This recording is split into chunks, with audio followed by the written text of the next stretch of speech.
My name is Elias Harrow, and 3 months ago, I inherited a lighthouse on the coast of Maine. Until the day the lawyer called, I had never even heard of the place, and certainly never expected that my uncle, a man I barely knew, would leave me something so isolated and strange. I should admit from the start that I didn't want it. I grew up in Boston, with the rhythms of traffic and sirens, and the lighthouse belonged to another world entirely, a world of storms and cliffs, and a sea that looks black at night. But the inheritance came with an oddly worded stipulation. I had to live there for 1 year, before I could sell it. Otherwise, the property would revert to the state. That sounded like a test, one I didn't understand, but curiosity outweighed good sense. The first time I saw it, I drove north along the coastal roads until they narrowed into cracked pavement, and then into gravel, until the GPS signal gave up and left me alone with fog and spruce trees. The lighthouse rose from the rocks like a bone jutting from the earth, its paint long faded from white to a sickly gray, the lantern glass clouded as though it had cataracts. The keeper's house stood beside it, a squat building with peeling shingles and a porch that sagged. I parked my car and stepped out into air that smelled of salt and rot.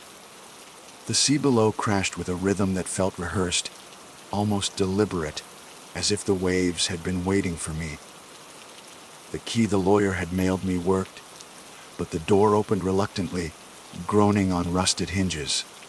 Inside, the air was heavy with mildew and the faint sweetness of something that had decayed long ago.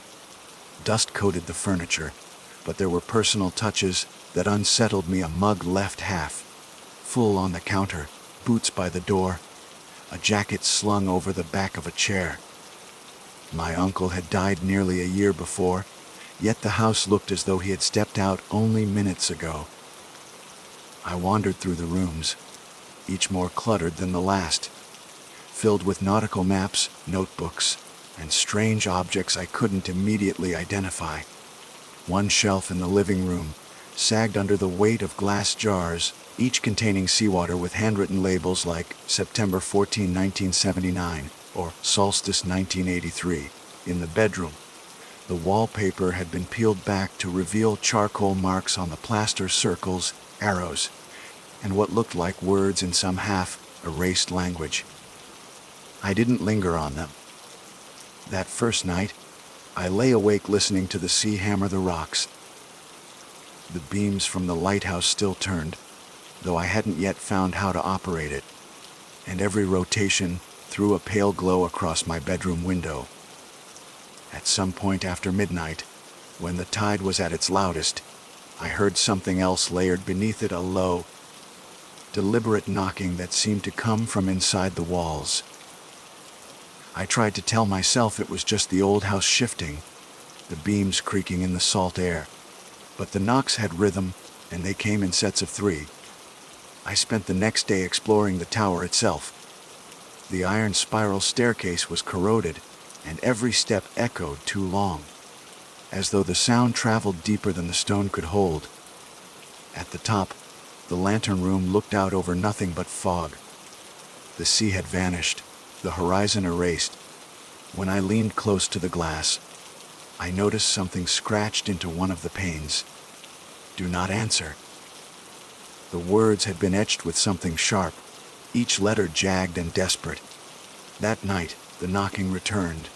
3 slow raps, a pause, then 3 more.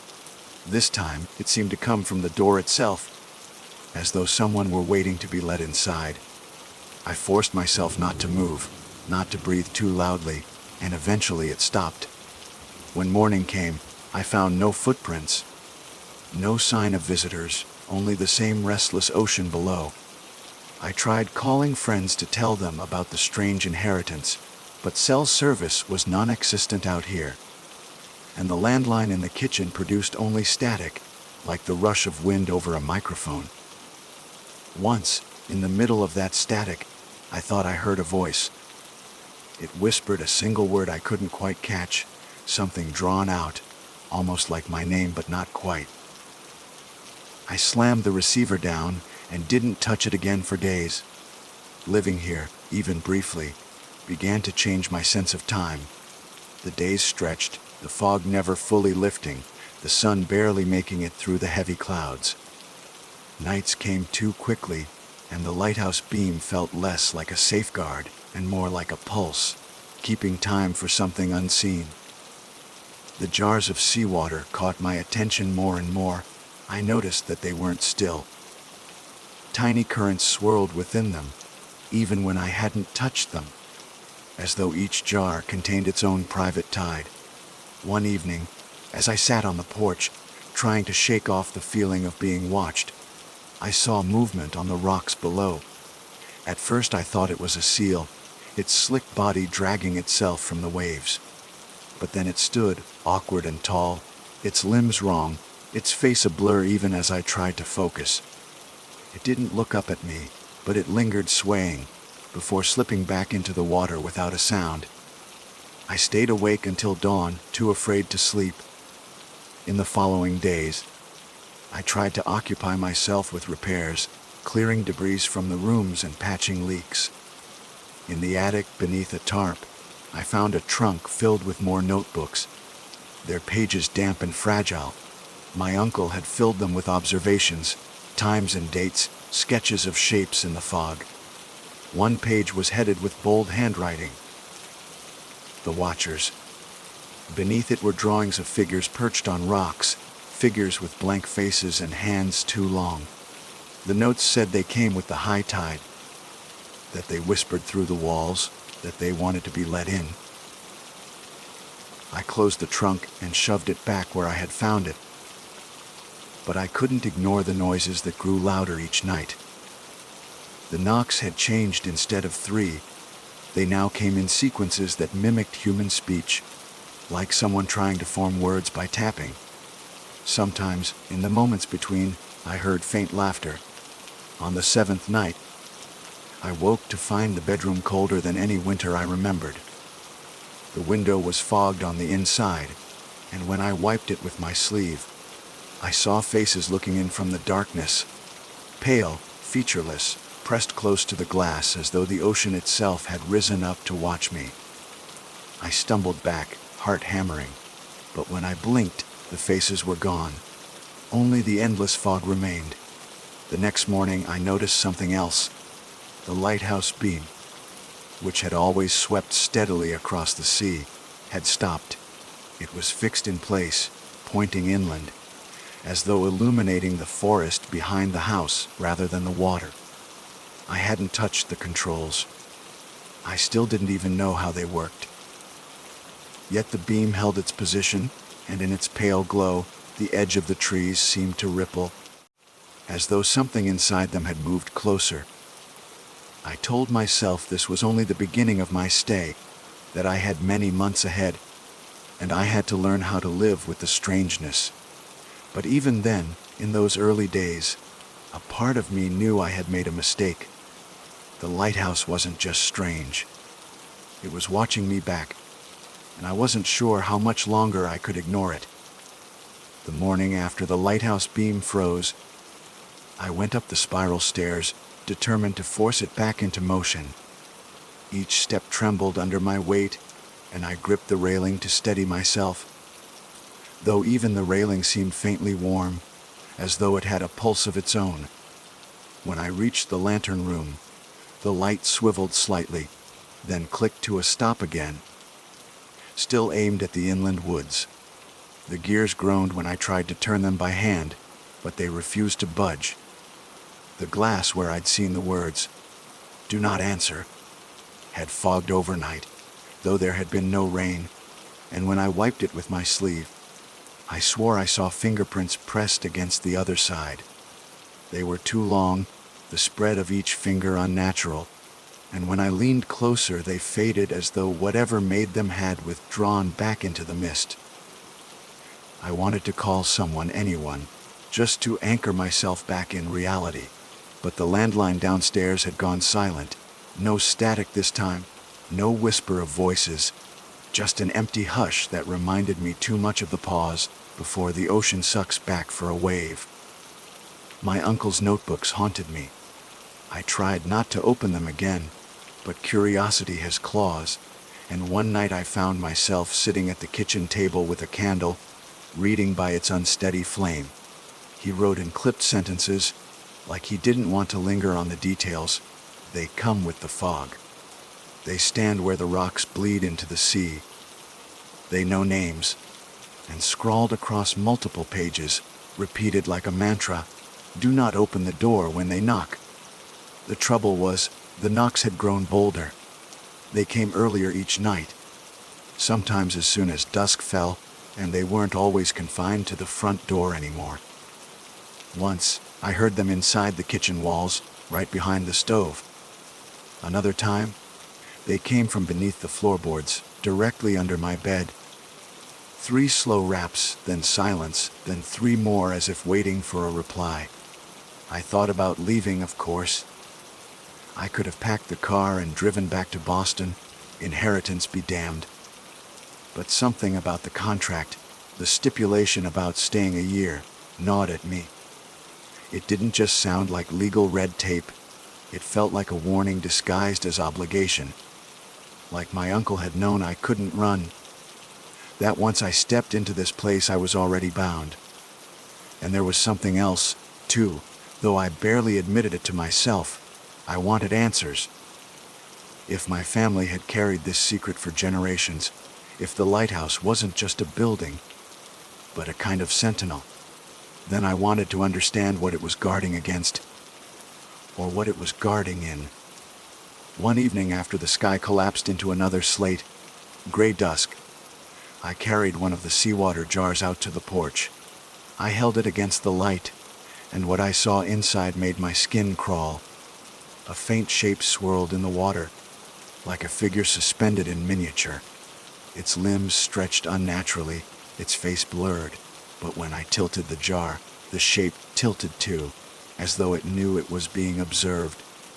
I nearly dropped it.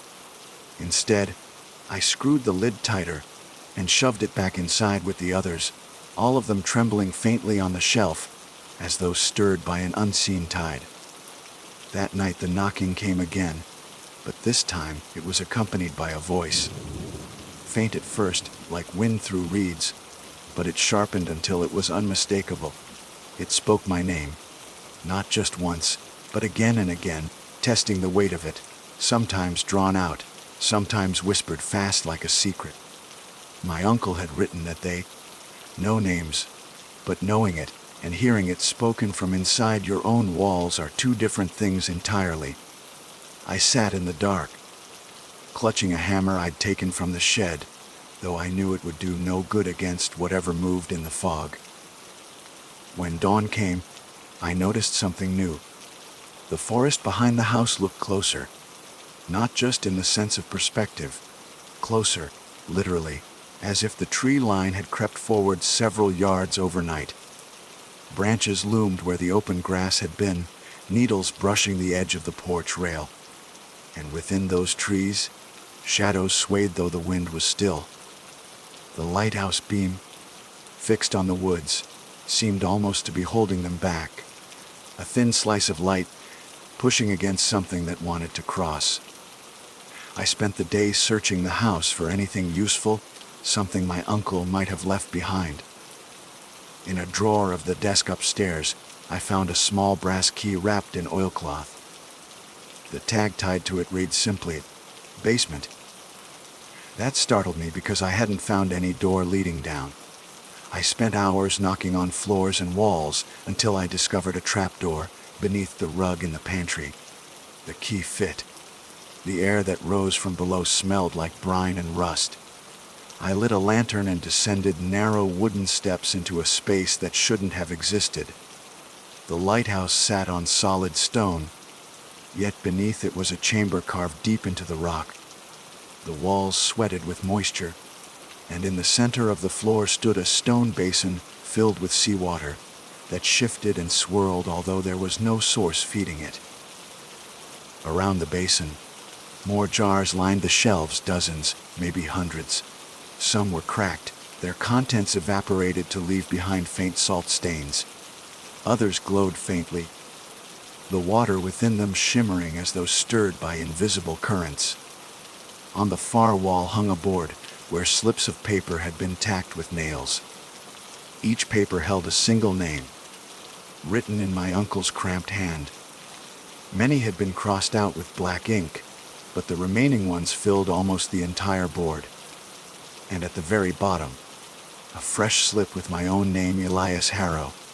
I staggered back, nearly knocking over the lantern. My uncle had expected me.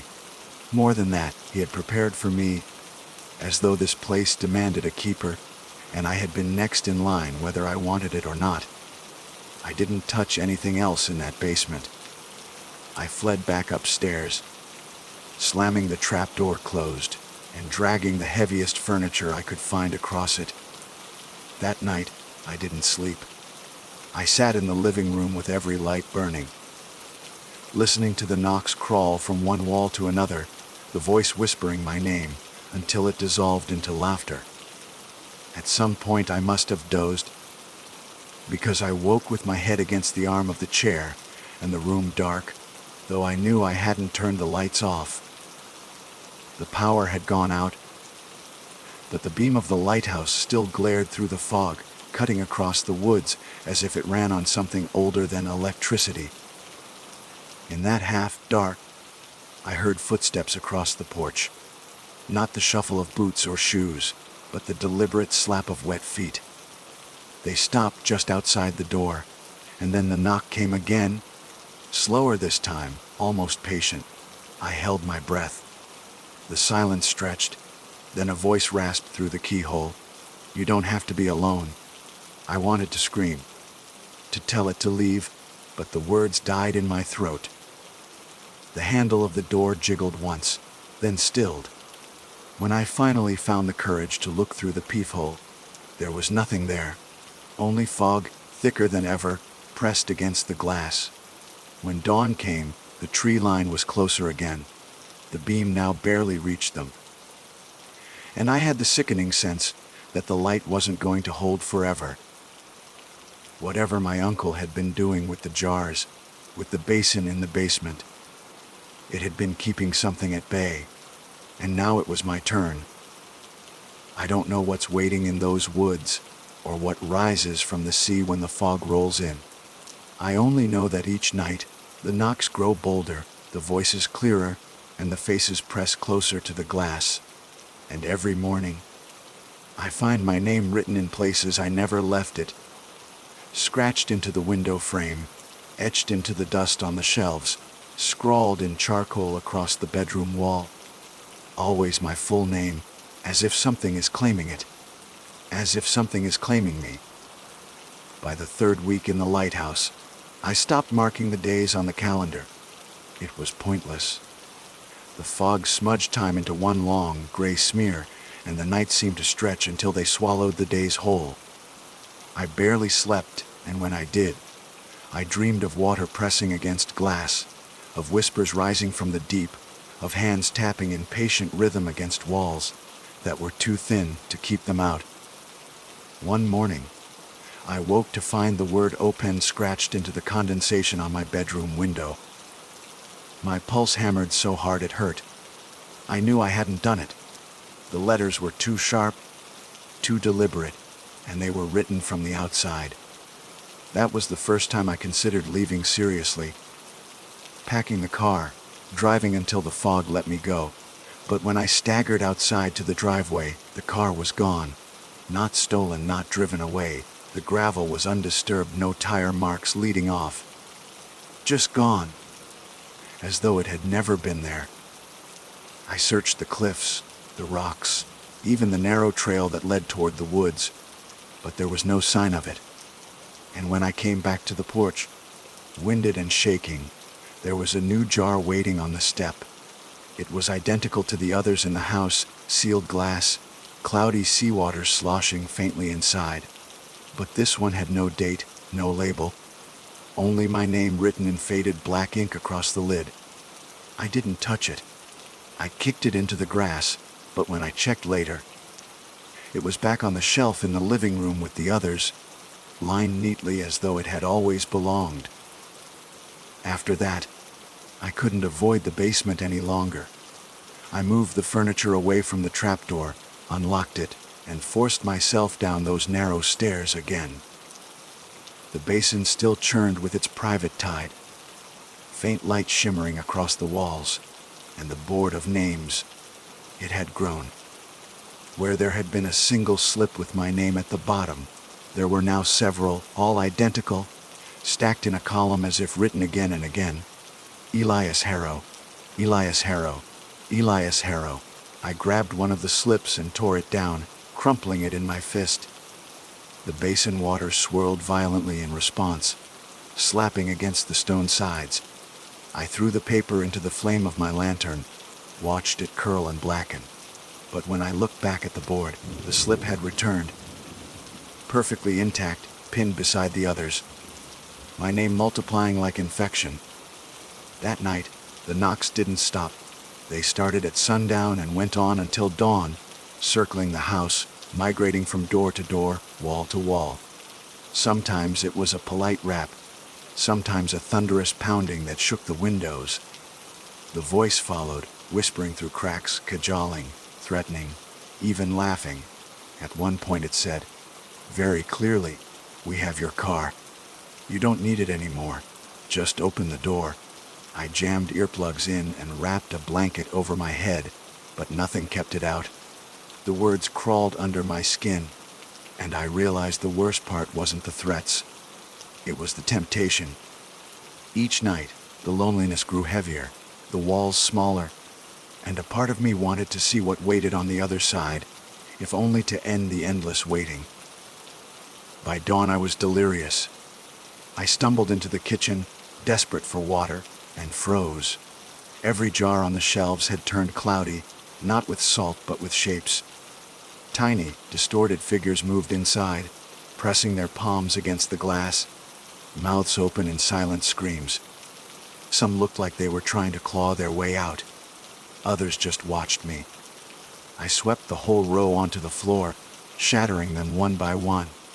Seawater spilled across the boards, and in the echo of the shattering glass, I swear I heard faint cries rise into the air, carried away on a wind that wasn't there a moment before. The water seeped into the cracks of the floor and didn't stop. It kept rising, a thin stream trickling down into the pantry, slipping through the trapdoor to the basement. When I lifted the door, I saw the basin overflowing, water surging up its sides, spilling onto the floor like a tide breaking free. And beneath the roar of it, I heard something else, a chorus of voices, layered and low, speaking in unison. Not words I could understand, but something older, heavier, meant to be felt in the bones rather than heard with the ears. I slammed the trapdoor shut and shoved the furniture back over it, my hands shaking so badly I nearly dropped the key. The house smelled of brine for hours afterward, the kind of salt stink that sticks in the back of the throat. That night, the lighthouse beam faltered. For the first time, it dimmed, sputtering as though something had leaned against it, smothering the light. The woods surged closer in the darkness, their shadows spilling toward the house, like a tide of branches. I saw faces between the trunks, pale and watching, dozens of them where there had been only a few. They didn't move like animals or people. They swayed as though dragged on invisible currents. I tried to write everything down, thinking maybe if I kept a record I could make sense of it, tether myself to reality. But every page came out the same. No matter what words I tried to write, they bent into my name over and over, the ink curling into Elias Harrow, until the whole notebook was filled with it. I threw the pen across the room and ripped the pages out, but the words seemed burned into my vision, hovering even when I closed my eyes. At some point, exhaustion took me. I woke in the middle of the night to silence. No knocking, no voices, only the steady crash of the waves below. For a moment I thought it was over, but then I noticed the bedroom window was open. I never opened it. The salt air warped the frame too much to close again. Yet there it was, gaping wide, the curtains stirring with the cold sea breeze. On the sill rested a wet handprint, too long, the fingers stretched unnaturally, pointing inward. I don't remember moving. One moment I was staring at the print. The next I was halfway down the spiral stairs of the lighthouse, lantern in hand. Something had pulled me there in my sleep, or something had led me there while I wasn't awake enough to resist. When I reached the lantern room, the glass was slick with condensation, and every pane bore the same message scratched into it, LETUSIN. The light sputtered again, then flared bright, almost blinding. In that flare, I saw them gathered on the rocks below. Dozens of figures, pale and glistening, their limbs too long, their faces blank smears. They swayed in perfect rhythm with the waves, as though the sea itself moved them. And as the beam swept over them, every head turned toward me at once. I staggered back, my breath tearing out of me. For the first time, I felt the house behind me shudder, not just from the wind, but as if something enormous had leaned against it, pressing inward. The knocks came again, shaking the whole tower, and this time there was no pause, no rhythm. Just a relentless pounding like the heartbeat of something vast. I don't know how long I stood there, gripping the railing, eyes fixed on the sea. When dawn finally broke, the figures were gone, the rocks bare. The beam of the lighthouse had steadied, sweeping normally again, as though none of it had happened. But I knew better. I could feel it in the walls, in the floorboards, in the air itself. Something had shifted, something had thinned, and I realized then what my uncle had known all along: the lighthouse wasn't built to guide ships. It was built to keep the shore safe from what waits in the fog. And now, the light was failing. The day after I saw the figures gathered on the rocks, I couldn't bring myself to leave the house. Every time I went near a window, I thought I saw shapes moving in the fog, like the afterimage of something I shouldn't have stared at too long. The ocean had always been loud, but that day it roared, waves breaking harder against the cliffs, sending spray high enough to coat the glass. It sounded less like surf and more like breathing, long, deliberate, in and out. I kept pacing between rooms, unable to rest. The jars of seawater, even the ones I had shattered and swept aside, had returned to their shelves. I counted them 3 times. Each one seemed fuller than before, the tiny shapes inside clearer now.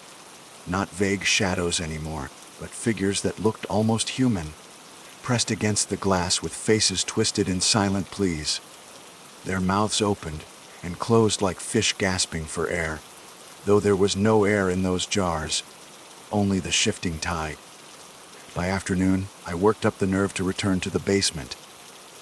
The trapdoor groaned as I pulled it open, and the smell of salt rushed up, choking me. The basin had risen again, water sloshing against the stone rim, and on the board, my name filled nearly every slip. I stared at it for a long time, numb, until I noticed something new pinned at the top.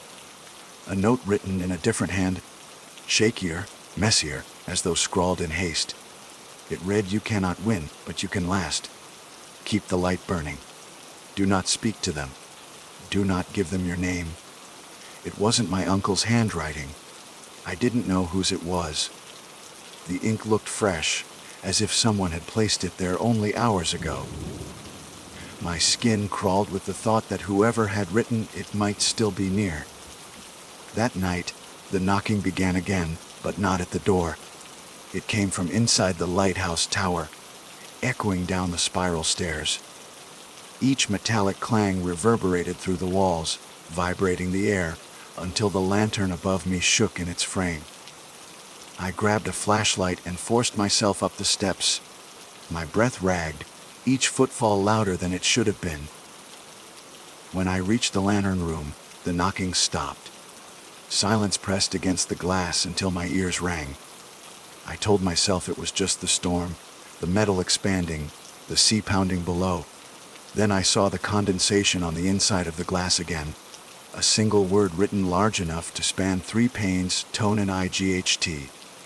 I stumbled back down the stairs, nearly falling in my panic. I locked myself in the bedroom and pushed the dresser against the door, though I knew wood wouldn't stop. Whatever had scratched words into glass, the silence didn't last. Around midnight, the voices began again. Not whispers this time, but a chorus, dozens of them overlapping. Some wept, some laughed. Some called my name over and over until it lost all meaning. And beneath it all, one voice rose clearer, steadier, like the leader of a chant. It said, "Your uncle failed. You will fail too." The dresser rattled as though something pressed against the other side. I pressed my back to it, hammer in hand, shaking so hard I could barely breathe. For hours it went on, until the first gray light of dawn bled through the curtains. And just like that, silence, as though nothing had happened. I don't remember falling asleep, but I woke with the taste of salt on my lips, my clothes damp as though I had been swimming. When I sat up, the floorboards beneath the bed creaked, and I saw dark water seeping between them. I yanked the rug back and found fresh cracks radiating outward, water trickling through like veins. The trapdoor to the basement bulged upward slightly, the wood swollen, and I heard a faint sloshing beneath it, as though the sea itself had risen into the foundation. I shoved the furniture back over it, but it was useless. The water was coming whether I blocked it or not. Later, when I tried to write down what had happened, I noticed the notebook had changed again. No matter what I wrote, the letters twisted into something else. Not just my name this time, but words I didn't recognize. Jagged shapes that hurt my eyes to read. I tore the pages out and threw them into the stove. The fire burned hotter than it should have, crackling blue, and when the smoke rose, I thought I saw faces in it, screaming silently as they dissolved into ash. That night, I made a mistake. I spoke back. The knocking came as it always did, patient and deliberate, but I was too raw, too frayed by fear and exhaustion. When the voice whispered my name, I snapped. "What do you want from me?" I shouted into the dark. The answer came instantly. A dozen voices at once, everything. The house shook, the windows rattled in their frames, and for the first time I heard the door latch snap upward, as though something on the other side had tried it. I threw myself against the wood, forcing it closed, shoving the bolt back into place with trembling hands. I stayed there all night, back against the door, hammer ready, while the voices circled, laughing, promising things I didn't dare listen to. By morning, I was broken. My reflection in the mirror startled me, sunken eyes, pale skin, a mouth that looked too wide, like I'd been stretched. My uncle's jacket still hung by the door, stiff with salt, and for the first time, I wondered how long he had lasted before it ended. I wondered if he had screamed, if he had begged them to stop. The car was gone. The phone was dead. The jars multiplied no matter how many I destroyed. But the lighthouse beam still swept the horizon, steady and unwavering. It was the only thing keeping them back. That thought anchored me. Whatever else happened, I had to keep the light burning. If it failed, if it dimmed again, I knew the figures in the woods and the ones in the sea would converge, and there would be no house left to hide in. That evening, I forced myself up the spiral stairs again, checking every gear, every lever, every switch I could find. The machinery was old, rusted, but still working. It ran on something deeper than electricity. I could feel it in the hum of the walls, in the way the beam pulsed like a heartbeat. I pressed my hand against the glass, whispering to it like a prayer, "Stay alive. Just stay alive." The fog pressed close that night, thicker than ever, wrapping the house in silence so deep it felt suffocating. And then the knocking began again, louder than it had ever been. Not from the door, not from the walls, but from the glass of the lantern room itself, hundreds of feet above the ground. I looked up through the tower window and saw pale shapes clinging to the outside of the glass, their hands smearing the panes with seawater. Their faces leaned close, blank and eyeless, whispering my name with mouths that didn't move. I dropped to my knees, covering my ears, and prayed the light would hold. For hours the pounding went on, until just before dawn, when the beam flared bright, searing the fog away in a single sweep. The figures peeled off the glass, vanishing into the mist, and silence fell again. But I knew then what the note had meant. I could not win. The light might hold for a time, but each night they grew bolder, hungrier, closer. My uncle had lasted as long as he could, and then it had been my turn. And after me, who would the lighthouse claim next? I stopped counting the days entirely. The calendar meant nothing. The clock meant nothing. The light above dictated everything. When it swept steady, I felt like I had a little longer. When it faltered, when it dimmed, every muscle in my body tensed. Waiting for the knocking, waiting for the voices. I started hearing them even in daylight. Not the loud chorus of night, but faint murmurs carried on the wind, buried beneath the crash of the waves. Sometimes I thought they were saying my name, other times fragments of sentences. Let go, join us, the water remembers. I tried to drown them out with music, but the radio in the house only produced static. In that static, sometimes I thought I could make out singing. One morning, I found the front door standing open. I knew I had locked it the night before. I had checked the bolt 3 times. Even dragged the dresser back against it before trying to sleep. But now it gaped wide, and the wood around the frame was wet, dark as though something had pressed against it for hours. The jars on the shelf were rearranged. Some were stacked in neat pyramids, others lined in spirals. The one with my name was front and center, rocking faintly even though the air was still. I carried it outside, determined to smash it against the rocks. But when I reached the cliff's edge, my arms locked up. I couldn't move. My fingers stiffened around the glass, my body seizing like a puppet held by invisible strings. And in my head, not in my ears, but inside, I heard a voice, break it, and you break yourself. The jar pulsed warm in my hands, as if blood beat within it. I dropped to my knees, gasping, and only when I stumbled back into the house did the paralysis ease. The jar was still whole, still rocking faintly on the shelf. That night, I tried something different. I stayed awake in the lantern room, lantern by my side, notebook open.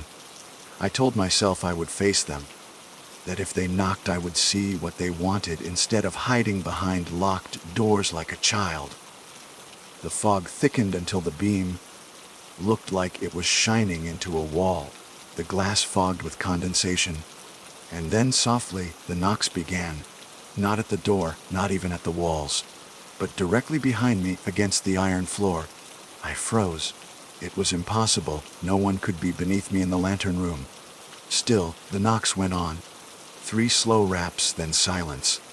Then 3 again. I forced myself to turn, and nearly dropped the lantern. A figure crouched in the far corner of the room.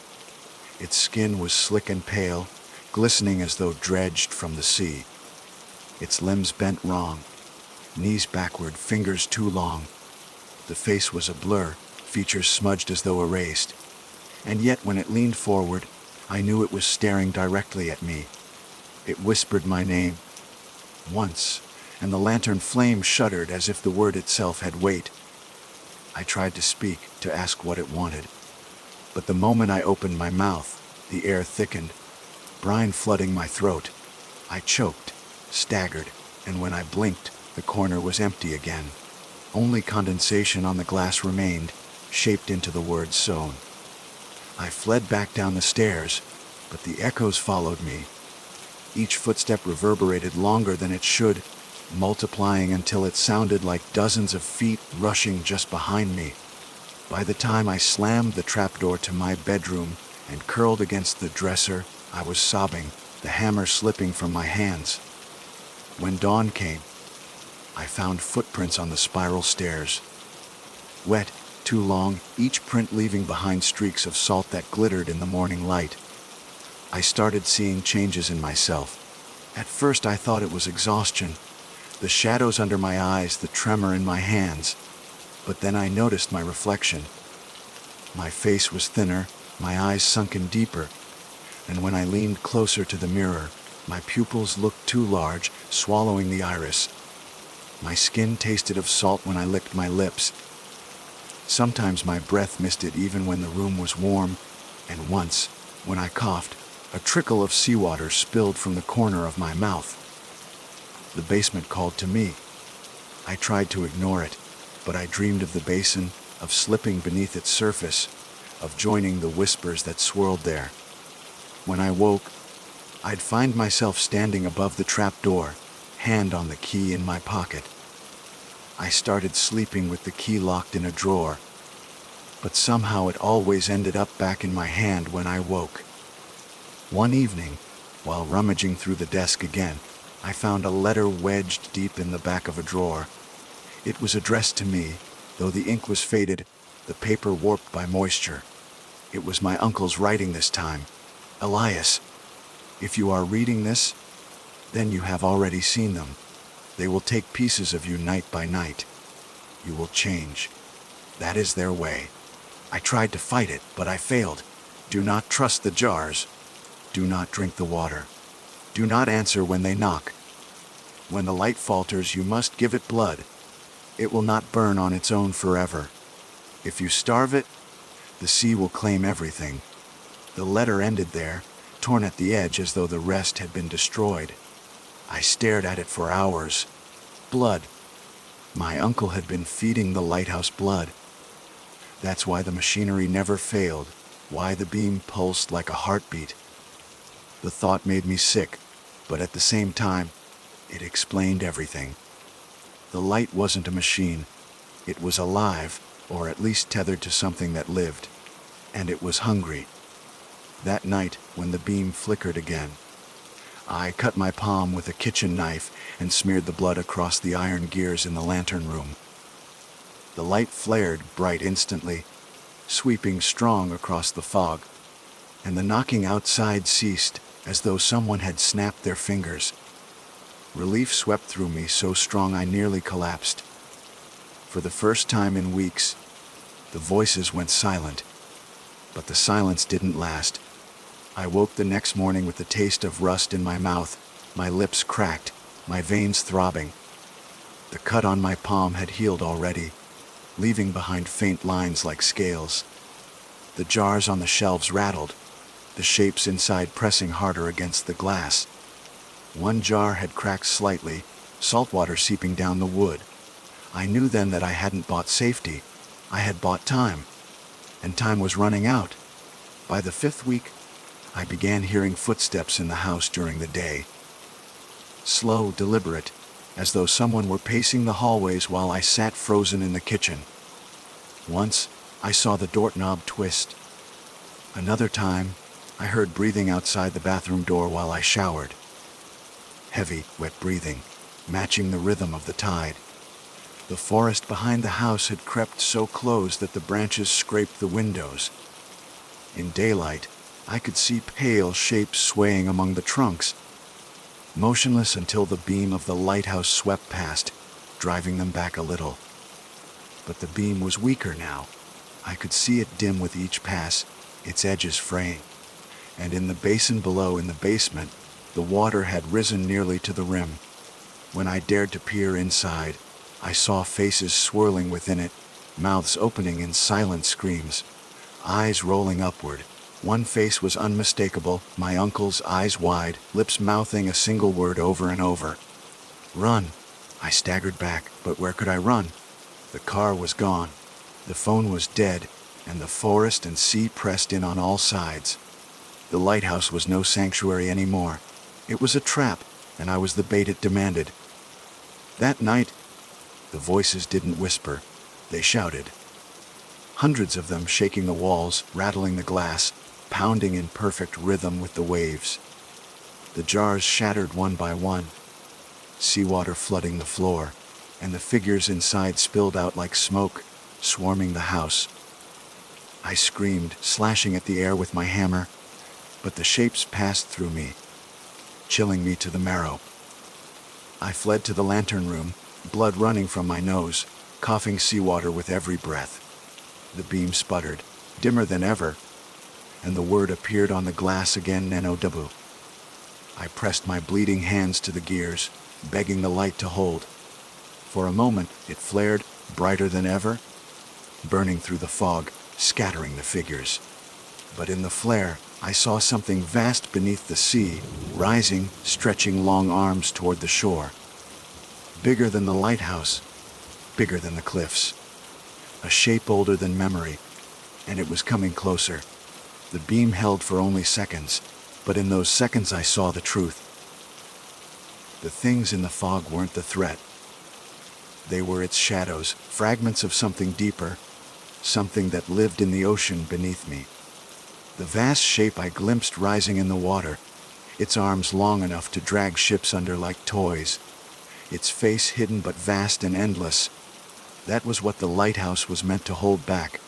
Every knock, every whisper, every pale figure pressed against the glass was just a fingertip testing the cracks, a ripple from what lay below. When the light dimmed again, the sea roared with laughter. I heard it clearly, a chorus that shook the cliffs and rattled the windows. I stumbled back from the lens, blood dripping from my palms, every nerve in my body screaming that I couldn't hold this thing back much longer. I made it down the spiral stairs, just as the knocking began again. Not polite this time. Not patient.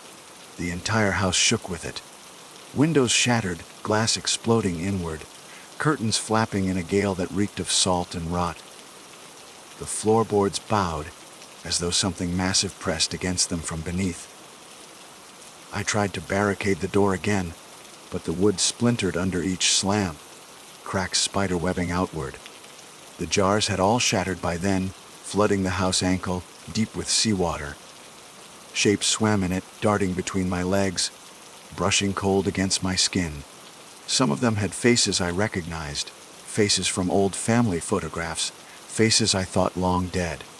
My uncle's among them, his mouth opening and closing like he was trying to warn me, though I couldn't hear the words. I knew then that I couldn't keep the light alive on my own. It needed more than blood.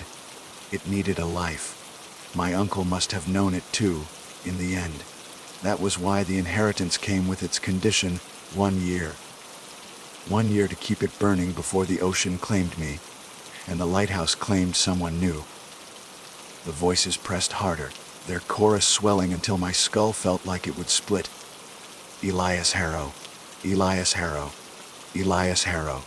Over and over, dragging my name through the walls, searing it into the glass, chanting it until I could barely remember who I was without them. I don't remember choosing to open the trapdoor, but suddenly I was there, lantern in hand, descending into the basement.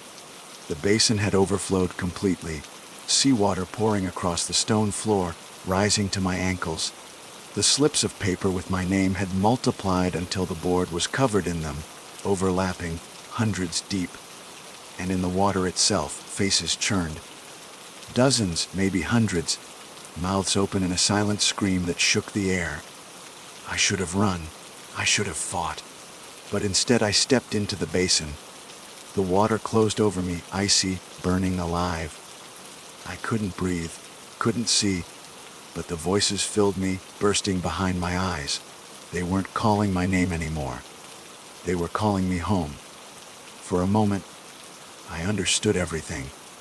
The lighthouse wasn't just a warning. It was a seal, a lock, a prison balanced on the cliffs. The light was its heartbeat, its tether. The blood fed it. The keepers were sacrifices. My uncle had been one, and now it was my turn. I don't know how long I was under. When I gasped awake, I was back on the stone floor of the basement, the water receding around me. My lungs burned, salt stung my throat, but I was alive. The slips of paper had been washed from the board. Every one of them gone. Only a single new note remained, pinned dead center, written in bold, sharp letters IUROURS. I staggered upstairs, shivering, drenched. The house was still flooded, seawater lapping at the walls, but the knocking had stopped. The voices had fallen silent. The light above swept steady again, its glow stronger than ever, slicing through the fog as though mocking the darkness itself. For the first time since I had arrived, the forest seemed to retreat, the shadows withdrawing, the faces vanishing from the trees. But I understood the cost. The light would keep burning, yes. The ocean would be held back, yes. But I wasn't free anymore. I felt it in my veins, the way my blood pulsed in rhythm with the beam above. I felt it in my skin, tight and itching as though it no longer fit me. When I looked in the mirror, my eyes glistened with a sheen I couldn't blink away, like scales forming beneath the surface. Days passed, maybe weeks, I can't tell anymore, and the routine settled in. At night, the voices don't beg me to open the door. They whisper to me now, soft and coaxing, teaching me their language, syllables that taste of salt when I speak them aloud. When I cut myself to feed the light, I don't feel pain anymore.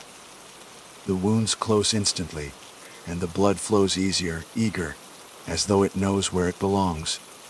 The jars have returned, neatly lined on the shelf. Every one of them now holds a face I know. Some are strangers, some are family. One jar holds my uncle's face, finally at peace.